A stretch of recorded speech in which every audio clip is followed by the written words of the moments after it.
ఈ నెల 27న హీరో రామ్ చరణ్ పుట్టినరోజును పురస్కరించుకొని గుంటూరులో రక్తదాన శిబిరం నిర్వహించారు.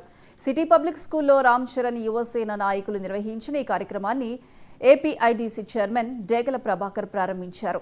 మెగా అభిమానులు పెద్ద ఎత్తున పాల్గొని రక్తదానం చేశారు. అతి తక్కువ సమయంలోనే మెగాస్టార్ వారసుడిగా రామ్ చరణ్ నిరూపించుకున్నారని ప్రభాకర్ కొనియాడారు. రామ్ చరణ్ యువసేన నాయకులు శివకృష్ణ, సుధీర్, కోటేశ్వరరావులను ప్రత్యేకంగా అభినందించారు.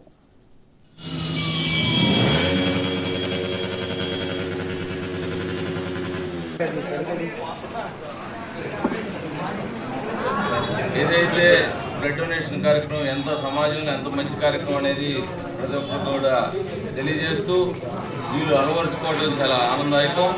అలానే దీనికి భారీ ఎత్తున మరి చాలామంది అభిమానులు వచ్చేసి మరి రామ్ చరణ్ అభిమానులు కానీ, తెలుగుదేశం పార్టీ కార్యకర్తలు కానీ, నాయకులు కానీ అందరూ కూడా లోకల్లో ఉన్నటువంటి కార్పొరేటర్ అభ్యర్థి ఇరిసాయి కానీ ప్రతి ఒక్కరు కూడా నాయకులు, తెలుగుదేశం పార్టీ నాయకులు కూడా, శ్రీనివాస్ గారు జనసేన నాయకులు అందరూ కూడా వచ్చి దీనిలో వీళ్ళని అభినందించడం చాలా ఆనందదాయకం.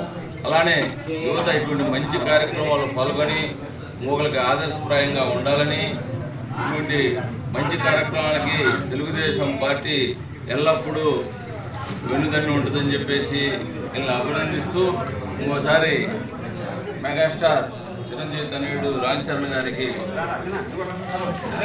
పుట్టినరోజు శుభాకాంక్షలు తెలియజేస్తున్నాం. అలానే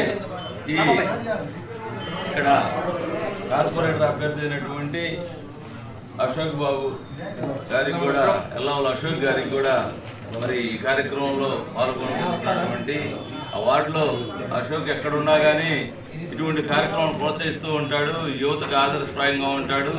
ఎక్కడైనా కానీ ఇటువంటి తారతమ్యాలు లేకుండా ఏ కార్యక్రమం మంచి కార్యక్రమంగా వచ్చేటువంటి అశోక్ కూడా ఇటువంటి మంచి కార్యక్రమం వాళ్ళ వార్డులో చేస్తున్నందుకు అతను కూడా అభినందిస్తున్నాను. అలానే ఇటువంటి మంచి కార్యక్రమంలో యువత చేయాలని చెప్పేసి మనస్ఫూర్తిగా కోరుకుంటూ మరొకసారి రామ్ చరణ్కి పుట్టినరోజు శుభాకాంక్షలు తెలియజేస్తాను.